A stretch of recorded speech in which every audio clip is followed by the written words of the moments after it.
Hello, I'm Raina, 1/3 of the Baguette Bound crew. We are an American family living in Southwest France since 2022. We talk about moving, adjusting, and enjoying life in France. And today, we know many of you watch another channel, Richard and Maria's A New Life in France.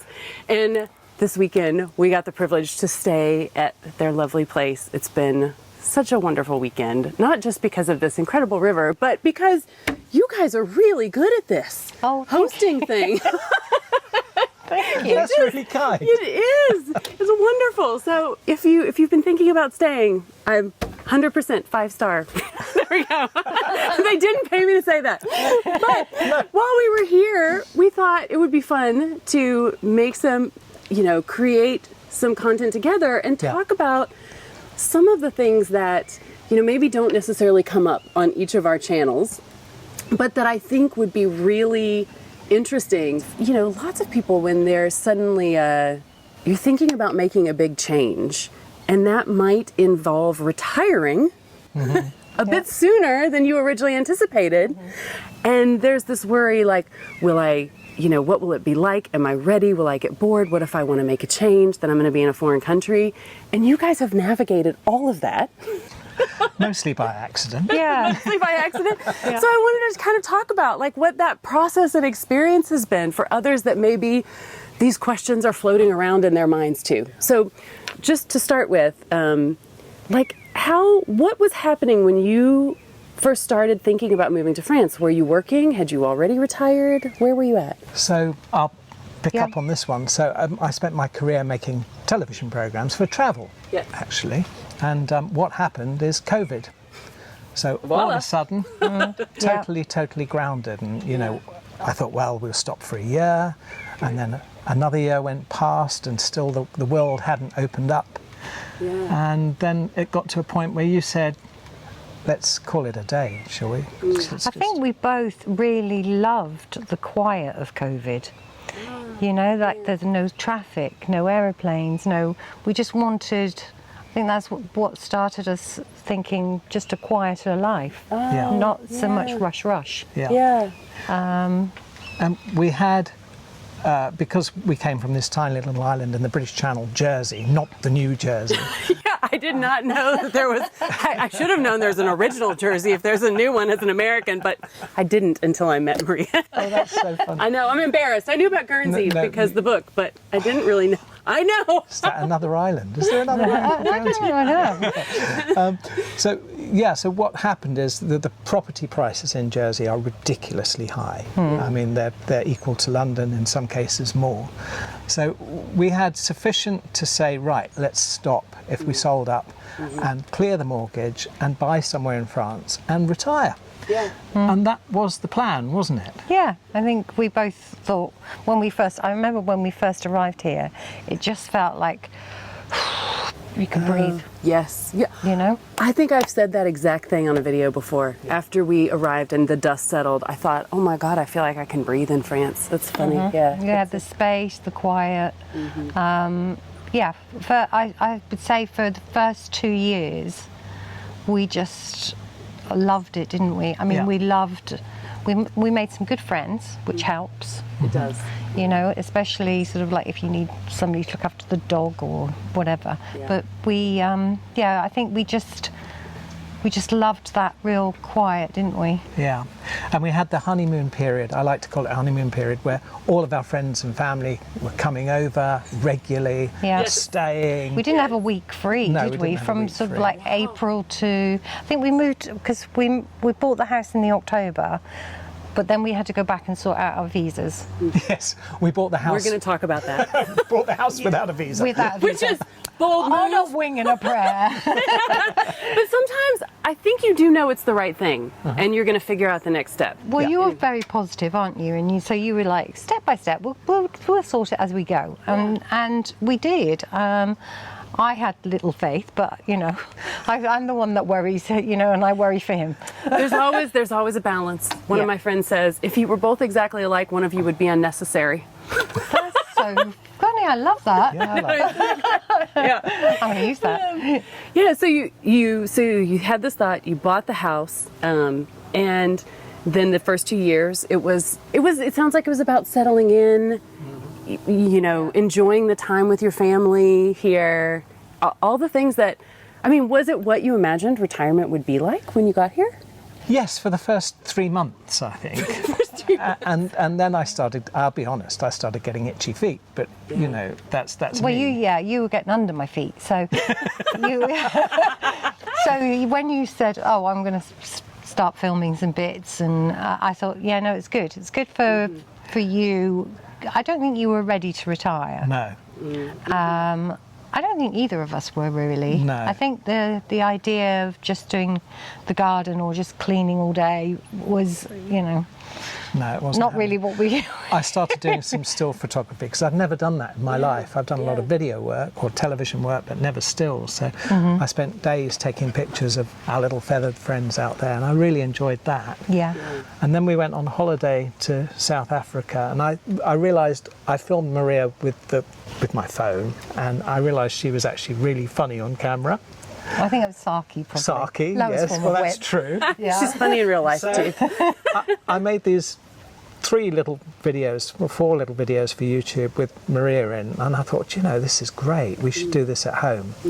So that's how We our did channel it just started. for our kids, didn't we? Because Yeah. they were saying like film some bits. Because well, you'd been to South Africa, but Yeah. none of us had been, apart from you. So they were really excited to see what it was like. Yeah, So that's how, I've forgotten that. That's how it began, yeah. that's how it began. And then as we gradually emerged back out from retirement, Maria got bored, didn't you? Yeah. Well, do you, like, after those 2 years that were busy and everyone was yeah. coming and you kind of got adjustment, was it then that you kind of started to say, like, oh, now I'm pretty young, what am I going to do for the next? I'm not as sociable as Richard. I can, you know, like he's been away for 3 weeks and I've not seen anybody and I've loved it. I've just loved the quiet. But it started because it was going on so long. I think I felt like I needed to do something. Yeah. And the only thing before I met Richard, when I lived in Devon, I did Airbnb. But I lived as close to the sea as we live to the river now. So, you know, it was amazing. Yeah. And I just did it as a hobby, really, just when the kids were young, because I couldn't go out and work. Yeah. And so it just seemed like a natural thing. You know, I thought I'd do it again. Yeah. And as a note to viewers, like many people, when you come on a retirement visa, which is the long stay visitor visa that's renewable, the VLSTS, Jason's off camera. Did I say that right? Yeah. Okay. But you don't have work rights in France. But one cool exception to that, I think, for many retirees, depending on the property that you've bought here, is you can rent it out you can earn up to 23,000 euros. Don't quote me on that exactly, but Jason's giving me a thumbs up again. The director on the chair over here, it's brilliant. But you can do that, and France just looks at it as a bit like, you know, this is an asset that you own and you're earning some money from it, just like maybe you would a stock or something else. So it's something you can do, you know, within the bounds of that visa, and I think it's, you know, that can be a nice angle to take advantage of. So you started the. So when we did that, because that was before Richard got the talent visa, we couldn't do breakfast. Yes. We could only. I was do going to ask rooms. you about this. Yeah, yes, so it's an important distinction. You can't offer services. That's because correct. then it's a bit more like, well, I guess you're working. You know, so yes, so I'm glad you brought that up. Yeah, no, so I always felt so guilty because the first guests that we had were in December and it was really quite cold. Yeah. So they used to go out and get their baguettes and their croissants and then they'd come in and eat at the table because they were out a lot, but it was, I just felt like I did cycle to the shop once and it was freezing because you were away, weren't you? Yeah. And so I had to cycle to the shop and got them some baguettes, but I just said, look, you know, this is not included, this is just a present from me sort of thing. But then when we could do breakfast, it was so much nicer because you had more interaction. It wasn't like just people coming and going and not really interacting with them. Yeah. So breakfast is a good way of, I don't know, meeting new people as well. Yeah, it's That been makes lovely sense. too. It's a beautiful breakfast. I should have taken a picture. This morning. Yesterday morning, she had these beautiful ironed napkins, and my mother-in-law said, "Oh, it's so beautiful. I don't want to use it." But I mean, you just present it so lovely. We both feel very special. I think the key thing is we both love hospitality, don't we? Yeah, we both, and also through your job, we've stayed in some of the most amazing Yeah. hotels. Yeah. And you do pick up bits. So obviously we can't do everything that they do, but we do know that, you know, for instance, people say to us, well, why do you have white towels? Why do you have white sheets? And for me, that's just really important, because then people can see they are clean. And Yeah. They're beautiful. And there's been so many little things. I know I said this the first day, but like I got out of the shower and realized, oh, I forgot my lotion, you know? Lo and behold, there's lotion below the cabinet. And then last night I got up to go to the bathroom in the middle of the night, and I thought, oh, you know how you don't want to turn the light on because you're half asleep and it's going to blind you? And a little night light popped on. I thought, my God, she's thought of everything.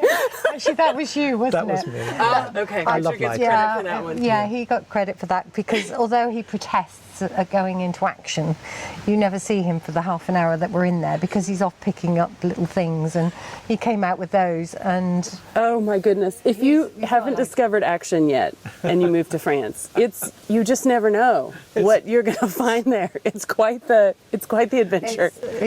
it's an amazing shop, and also it sells a lot of things that we recognise from home.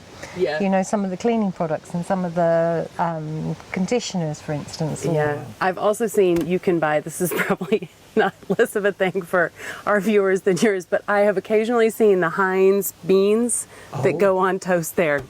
Oh. Not all the time, but sometimes. Ah. Anyway, okay, so sorry, I'm getting a bit off track here because I enjoy chatting with y'all. But so you opened the bed, the first as an Airbnb, and then as your visa got changed and you could expand services, We did bed and breakfast. Did bed and breakfast, and I want to talk about that because people often ask us about, well, if this happens, if I get here and I get bored and I want to do something, how hard is it to change my visa? And this is kind of a difficult conversation, I think, because Jason and I usually tell people it's not super easy, especially changing from a retirement visa to a work visa. So if you're sure that you want to do something to start with, I think you definitely want to start out that way. If you're not sure, then, you know, there are paths, but you just need to know it's not, you're going to have to really be persistent, and it's not going to be easy. And I don't know if people always believe us, but we're going to talk about what it took to get your visa changed. Yeah. So, yeah, talk about that path. How did you end up changing your visa? Yes, I mean, I was really lucky, and it is almost impossible to change that visa. So if you do want to come over here, you've got to come over with the right visa, because there's no point in coming over and say a quick fix is come over on a tourist visa and then we'll fudge it later. It really doesn't work. It can happen, but it's difficult, as you'll see when he explains So his history. I was very lucky. By accident, I made a contact across the river, and we're talking, the Mairie is across the river, and we're talking about setting up a yacht club there. And they showed me this derelict old building, and I said, yeah, that would be brilliant. You know, we could convert that and do that. And then they learnt that I had a career in television, so I could help promote it. Right. So all of a sudden I had tourism on board, the Mairie on board. Let's do it. And I said, great, okay, I'm keen. But I'm on a tourist visa. Right. I can't do anything until I get a different visa. Yeah. And straight away they both said, we'll help change that visa for you. But that, with the Mairie and the head of tourism, that was still a real major process. We got 6 months in and nothing was happening. Oh, wow. So then I got sent to a judge from the Court of Human Rights in Ville. When you told me this, I was like, what? I know. And I was like, what am I doing here? And he was brilliant. He said, no, you have to have the right with what you want to do and what you're trying to do for this community. You have to have the right to change your visa. Wow. So then he wrote a letter as well. And then still for 3 months, nothing happened. So I had the endorsement of the Mairie, tourism, a judge from the Court of Human Rights. And then all of a sudden, I get this email saying your talent visa has been approved. And I wrote to them and said, that's amazing, thanks. And the head of tourism said, yes, it's incredible when you get a French MP involved as well. Oh my goodness. So Right. I was so lucky to do that. Yeah. And the thing is that it's a very coveted visa because you can have children up to the age of 27, which is incredible. And the visa itself lasts for 4 years. Yes. 4 years. There's no language requirement as far as I know. No. I don't think that one's going to change I don't think in so. January. And your spouse has full working rights. That's right. But it didn't stop at just getting, those lovely letters from the people that helped me. Yeah. In the meantime, when I applied for it, I had to do a full business plan. Yes. And it was pages and pages and Yes. pages Yeah. of what we were going to do, how we were going to do it, what the income is. And we had to prove as well that we were capable of providing resources to back it here as well. Yes. Which we were able to do with the property that we've got. Yeah. But it really, really wasn't easy. Yeah. But I understand that if you apply for a business visa outside of the country before you come, micro-entrepreneur or something like that, it takes a little longer than the tourist visa, but it means that you can come over here and work. So Yes. definitely don't come over on a tourist visa. If you're thinking about coming out of retirement. Well, yeah, but Sandy did it across the road. She's got a Yes. She's got a big house, and Yes. she had a hand holder, Yeah. Yeah. which we didn't know. We kind of met her as she was going through this process. So I think it took about a year. It took a year. There was to a lot change. of To a micro-entrepreneur. There was a lot of Or choice. professions liberale, because micro-entrepreneur is a tax status. So maybe professions liberale. Okay. Yeah. This is why we don't do your channel. Well, it's a really common, it's very confusing and it's really common. But professions liberale, it's kind of it's like the generic self-employment visa for France. It's the one that I'm on. It's not as fancy as the talent visa that Richard has. But it's often, people who maybe they want to open like a dog kennel, or they want to do maybe you're a consultant, it's just you and a laptop, or even video editors often on the professions liberale, it can fall under. And then the micro-entrepreneur is the tax status you set up once you get here. It's like very straightforward and a good place to start if you're not a large business. So, so she got a professions liberale. she moved here a couple of months before she bought the house. It was still going through, so she couldn't apply for a working visa. Because she didn't have the property. Okay, so this is another thing. I'm sorry I'm interrupting. Please hold that thought.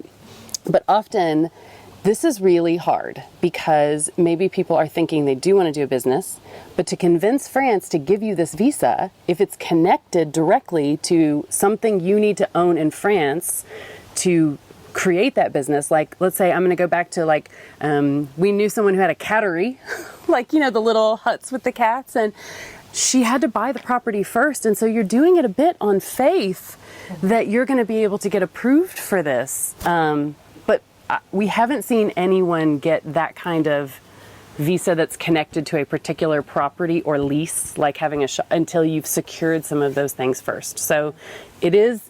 And I think that's sometimes why people come on a visitor visa first, because they're securing the property and getting settled, and then they're going to pursue it. So this is really interesting. I'm glad you brought it up. Yeah, so she did that, and it took her quite a long time, about a year, and she had all sorts of problems, and then all of a sudden it was just, yep, you got it. It's finished. Yeah. There was 100 emails not answered, and then all of a sudden, yeah, you got it. Yeah, wow. So I think one of the big takeaways there is you can make a transition, but you're going to need a strong case, right? You had experience, you had the backing of local people, or, you have the assets and the resources to make this work. You present it well. You really have to put this together. The upside to doing that, too, is that if you do come over on a professions liberale visa, while you're going through the settling period, or a talent visa, or a business visa, you have to immediately, France expects you to get that set up that first year and start it running. And I think that can be a lot of pressure. So it may depend on what you're doing, too, how you want to approach it. Because like in your case, you guys were presenting something, you had local support and you had a strong case of assets and experience to back it. That was a big, that's a big bonus for being able to make the transition. So as you've gotten the talent visa and you guys are doing the bed and breakfast and you're editing, you guys will notice that's why some of our videos are looking, you watch our older videos. I thought we were keeping that a secret. I've not told a soul. So yeah, everyone's saying like, this is the best video you've ever made. And we're like, editor upgrade. Listen, I just love it. I can't help it. So. We feel very grateful. We met Richard and that's all worked out. So the, you guys you're doing other things now. And so now you're probably getting a bit busy. I've never been so busy actually. We've got sort of not even weeks, days here and there, but we're kind of booked up until December, aren't we? Wow, yeah. And the funny thing is that most of those people are through YouTube and from through the channel. Yeah. And that was purely by accident. That was not in any business plan. If I could have put that on a business plan, that would have been fantastic. But I wouldn't have imagined it to be that successful. Yeah. So that's pure fluke by accident, really.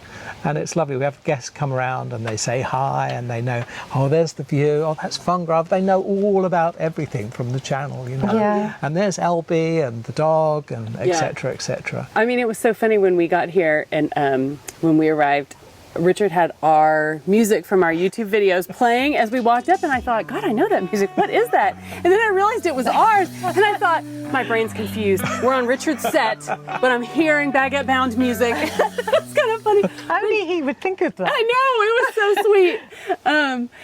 What's funny though is like just like you were saying that things have come out of the YouTube channel because we were kind of accidental YouTubers also that we never expected. I think it's you open up to sharing your story and the place with people and then people find you. It's a very cool thing. YouTube's a weird thing. We never really watched YouTube we never before watched we came YouTube here. before we came. I mean, for recipes maybe. Yeah. You'll see How lots to of, on fix my something. YouTube. You'll find lots of recipes.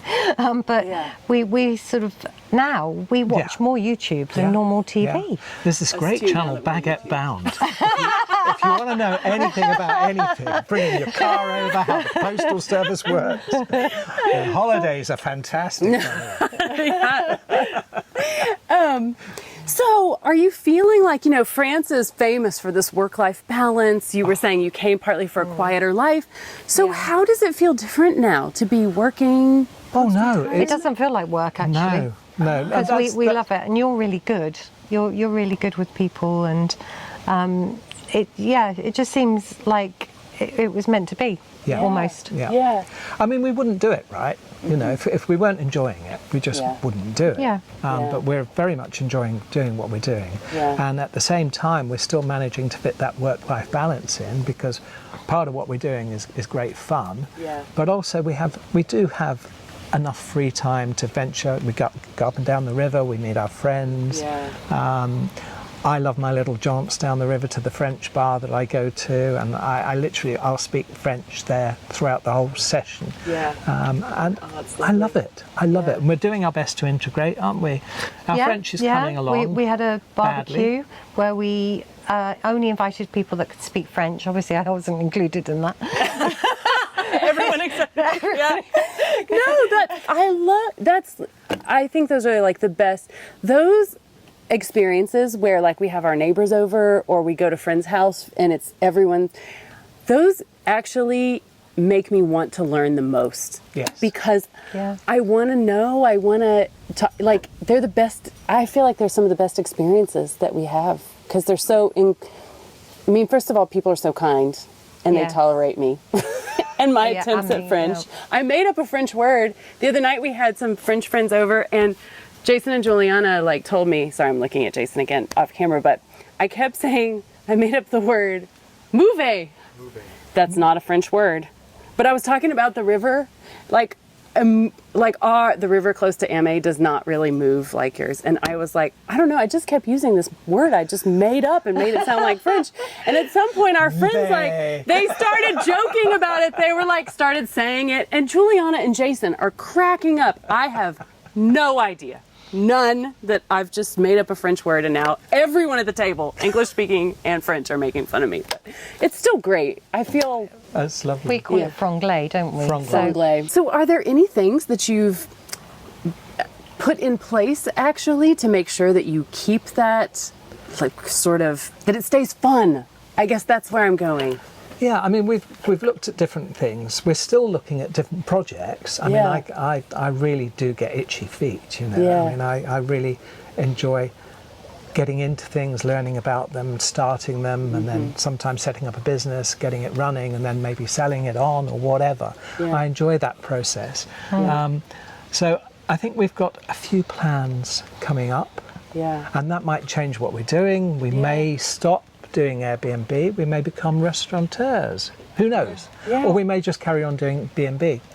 But whatever, we'll do it as long as we enjoy it. Yeah. I think that's the most important thing, isn't it? Yeah, definitely. We're loving our lot. I can tell. It's wonderful. Yes. Okay. Well, I suppose that we'll leave it there. But thank you for sharing just sort of part of the journey of going from surprise retired to surprise YouTubers to surprise entrepreneurs, I suppose, in France. I think, I know we're wrapping up, but I think in hindsight, if you retire and you retire at the right age, there's no better place to do that than here, I think. agree. Yeah. And I think we were both just a little bit too young because of what happened with COVID. Yeah. A bit too young. Yeah, both under 60. Yeah. And some people it works for, but for us, No. yeah. Too energetic. Yeah. Yeah. Well, I mean, I think there's something that feels really productive and engaging about, having an economic project of some kind. It's, there's Keeps something. the mind going. Yeah. So, sort of to wrap this up, because I want people to walk away with a sorted idea of how they might approach this. So, one, if you're young, a young retiree, I guess I should say, they are, and you're thinking, oh gosh, there's something that I might want to do, or I'm sure that I want to do that coming into France. It's going to be easier to create a business plan in the US probably and get it approved in the US and then come over and start that from the get-go.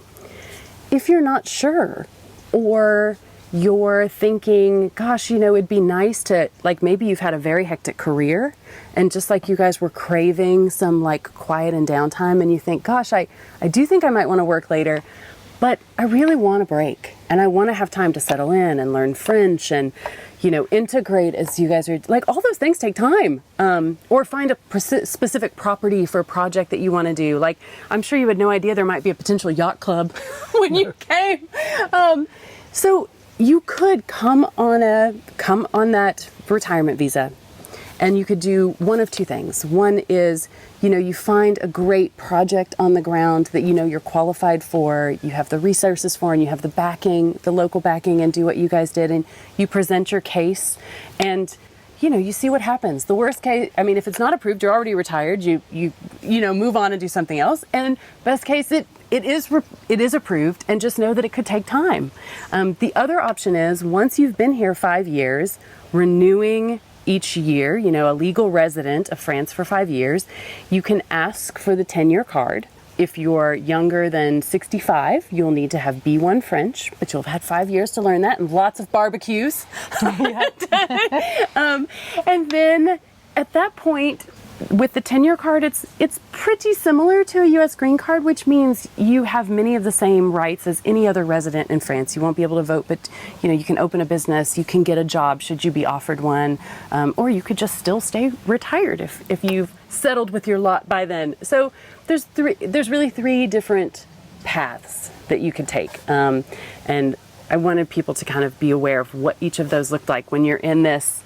It can be tricky in a certain point, spot in your life, figuring out what the next thing is when suddenly you have the constraints of being in an immigration system for your first time in your life. So, Yeah. well, thank you for what you do. We were saying earlier that Jason and I often make, lots of these videos about the visa spiel I just gave you, or how to import your car, what things to think about with a notaire, but you guys really show what the lifestyle is like here and the beauty of it. And, there's lots of content creators I see in Paris and, in other places. But when I found your channel, when you started it 2 years ago now? How long? We're on episode 70 today. Okay, wow. But I thought, that's really what life is like here when I saw your channel. Like here in the countryside, village life, it's not, I think people think sometimes Jason and I are overly positive but it's really what it is. And I love that people can find your channel and see that could it really be that way, but it is. Thanks for watching. A bientôt. So if you had fun watching this interview with us, you can go over and check out Richard and Maria's channel, A New Life in France, to see Richard interview us. I feel like we finally made it. We're on A New Life in France.